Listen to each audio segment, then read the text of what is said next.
Hello, my sweet little noodles. My name is Brittany, and welcome back to my channel. Today, I'll be talking about my end of the year TBR. It's Brittany, bitch. Now, I don't think I've ever done a video like this, but since I have all my books planned out for the rest of the year, I felt that this was probably a good video to make. I have a couple of reading vlogs scheduled, but if I can't make it, that's fine, but I do plan on trying to get all the books that I want read done. Most of these are arcs that I requested last year in September, and I never got around to, and it is now November of 2023. So it's over a whole year later, but I ended up requesting like 50 of them at one time, and I didn't realize I would get so many. So I'm just kind of like working my way back through all of the arcs that I requested. Whichever ones are speaking to me, I'm gonna read, because I've decided I'm a mood reader. I've decided that I have a hard time reading books when I'm not in the mood, and I'm tired of giving 1 or 2 stars because I don't feel like reading it. So I'm gonna try to finish those books at the end of the year, but no promises. Also, please make sure to wait until the end where I talk about the book I am most definitely gonna be reading this year and the one that I'm most excited about. So first of all, I'm gonna be doing a Christmas romance reading vlog with these 3 books. The first one I'm gonna read is probably Love Light Farms, because this one has an audiobook and it has a lot of people on the wait list. So I wanna go ahead and read it first, so that way I don't have to worry about renewing it, because I won't be able to. This book is all about our main character trying to save her Christmas tree farm by lying and fake dating her best friend to make it look like a romantic destination. So I'm really excited to get into this one, and since I do have the audiobook for it, I'm definitely gonna delve into this one first. Even though it is in a lovely paperback format, if I have the audiobook, like, I might as well just give it a try. If I hate it, I'll go back to the paper format. I'll also be reading The Certainty of Chance, and I actually requested this on ARC last year when I requested like the bulk of my ARCs, and I was denied. And it's really funny because if I actually would have gotten the arc, I probably would have read it now anyway. But regardless, this book is about our main character, and she gets stranded in London for the holidays. She was originally trying to catch a flight to Paris, and like an Icelandic volcano blew up, which is very fitting because I'm pretty sure it's happening right now. And she meets a London boy who is quite the optimist, and that's all I really know. And I'll also be reading Wreck the Halls by Tessa Bailey. And I actually ended up buying this myself from Costco because I was at Costco looking for an entirely different book. And I knew that I wanted to try this one out, but I was on the waiting list, like number 92. And I was like, let me just buy it. It's like $12. Let me just give it a shot. This book, I don't even know if I'm gonna like it that much because it doesn't really sound that enticing, but I do love a good Christmas romance. And our main characters, I think, are famous musicians, or their mothers are, and they basically have to like get together and work over the last like 24 hours for something. I don't know, we're gonna find out. Next, I plan on having just a contemporary romance reading vlog because I do have 3 romances that are arcs that I need to read. One of those is The Plus One. Now this is about childhood enemies to lovers, and they meet back again at a friend's wedding, and I guess it just goes from there. Next, I'm going to read The Only Game in Town, which is a contemporary romance that takes place in Georgia. That's all I really know, other than there's, I think, like a prize or something to be won in this town. Like somebody died and left like a clue or something for people to find, and they like band together to try to find it. And lastly, I'll be reading A Governess's Guide to Passion and Peril, and this is the 4th book in the Ladies Most Scandalous series by Amanda Collins. And I recently read her book, A Spinster's Guide to Danger and Dukes or something, the 3rd novel in this series. I read that earlier this year and really enjoyed it and gave it 4 stars. I love a really good historical romance, and this is a cozy mystery mixed with romance. Like, I just think that's a great idea. So this whole series is about cozy mysteries with historical romance. And this governess works for someone, and then her employer ends up getting murdered. That's all I really know, but I'm very excited to get into it. This one actually is the only one that releases, I think, next year. The rest of them have already been out for quite some time. Next up, I plan on doing a sci-fi reading vlog, so I also have 3 books for that, and one of them is The Terraformers. I don't know why I separated it into Terra and Formers, but it's called The Terraformers. All I really know about this one is that they discover a city inside of a volcano that was not supposed to be there, and that's it. Like, that's the sci-fi-ness I need. I just need to know about a city that's not supposed to exist, and we're gonna figure out what's going on. Next up is Antimatter Blues, which is the 2nd novel in the Mickey 7 series. Now, I read Mickey 7, I believe, last year. It is a really fun sci-fi about a guy named Mickey, and he does like really dangerous things around like the space station. And so whenever one of him dies, they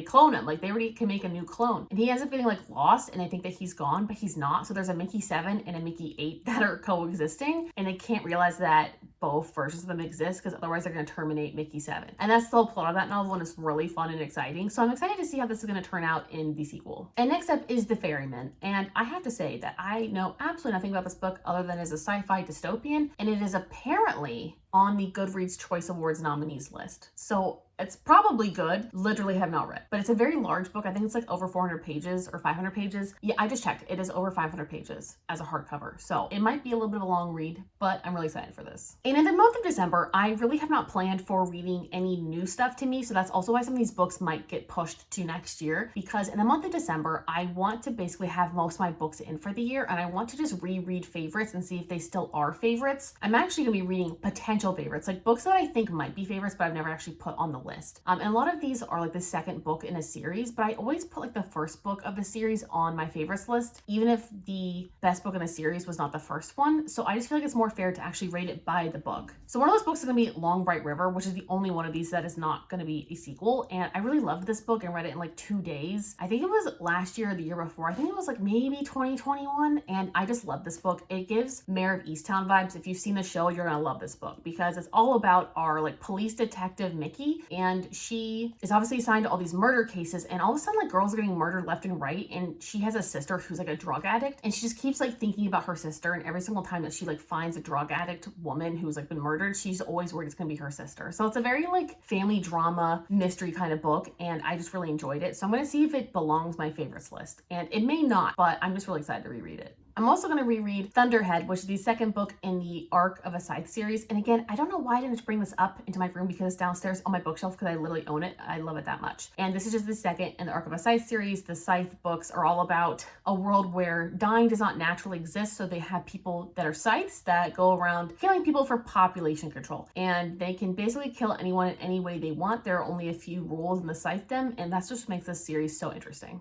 And it's a young adult series, so check it out. I'll also be rereading Catching Fire, which is the second book in the Hunger Games trilogy. And I really love this, and I've always loved this, and I always give this like 4 or 5 stars. So I wonder if it just like deserves a spot on my favorites list, and that's why I'm going to explore that in December. And lastly, I'll be rereading The Wicked King, which is probably what I'm most excited for because I did not realize how much I loved the Folk of the Air series. This is the second book in that trilogy, and I just love this book so much. And I remember I loved the first one as well, but I think this one is a little bit better. I think the second book is slightly better than the first, and I still give the first book, I think, 4 or 5 stars. I think it's 5 stars still. I don't remember. But anyway, very excited to get into that. Now, another book I'd really like to get is Defiant by Brandon Sanderson. This comes out later in November. I don't think it's even out yet. This is the final installment in the Skyward Flight series, which is my favorite series of all time. The first and second books are absolute 5 stars.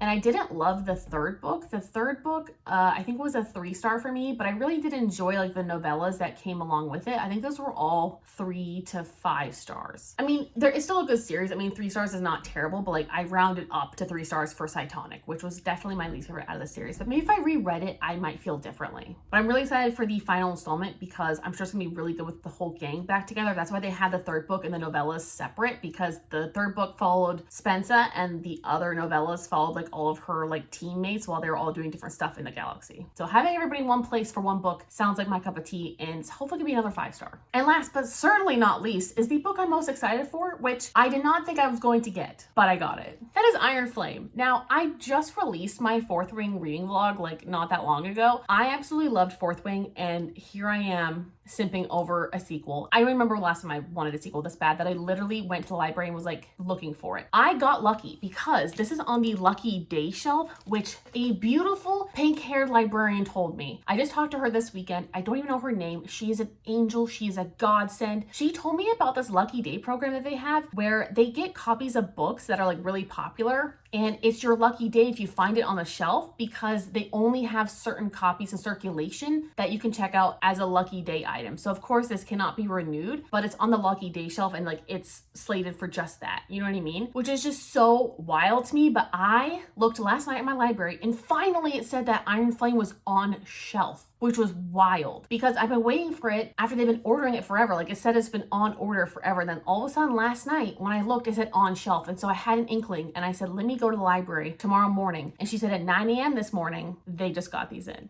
So I literally grabbed the first copy of this. I'm probably the first person to ever read this book. And I'm so excited for this. If you don't know what The Fourth Wing is, which is the first book in this series, it's the very popular book about dragons and sex right now. So it's a dragon romantasy and I loved it. I gave it 5 stars, and I've heard bad things about the sequel because I heard the writing gets worse, and the writing already was very like YA and could be kind of cringe, but like I just enjoyed the plot and the story so much I kind of just didn't give a fuck. So I'm hoping that I also don't give a fuck and I really love and enjoy this because this is a very large boy, but look at the sprayed edges. I'm obsessed. But I swear to God that the writing is even like smaller in here, like the print font is even smaller than the original. So let's see. But this one definitely be its own reading vlog, and I'm so fucking excited for this. You guys have no idea. No idea. True story, I actually made this video yesterday and then I decided to scrap the whole thing because the lighting was so fucking bad. You could like barely see me and it was so grainy, and it's probably looking the same right now, but I don't care because I actually have this book in my possession. So I will be probably pushing off a lot of those books and reading this instead. Even though this is like over 600 pages, this takes precedence. I really want to read this because again, I'm a mood reader now, and I'm gonna read what I'm in the mood for, and I've been craving this continuation of a story because I read it so quickly and I really enjoyed it. So look out for that. Anyway, those are the books I plan on reading for the end of the year. Now, I definitely may not get to all of them. I have to say, I do also tend to like sci-fi in the winter, so it might be a really good thing for me to move all those books to January of next year. But again, I just don't know. I have been reading a lot slower than I anticipated, and I think a big part of it is I switched jobs, and so I'm trying to like relearn everything, and now I actively have my own plans at this new position, so I'm just having a hard time finding like the mental energy to read as well after work, and I obviously can't really listen to audiobooks when I'm in training, so it's just not really working out the way I want it to. But anyway, let me guys know if there's anything you guys have to read by the end of the year, because I might end up adding it to my list because this is not set in stone as much as I'd like to think it is. Thank you all so much for watching. I'll talk to you all next time. Bye.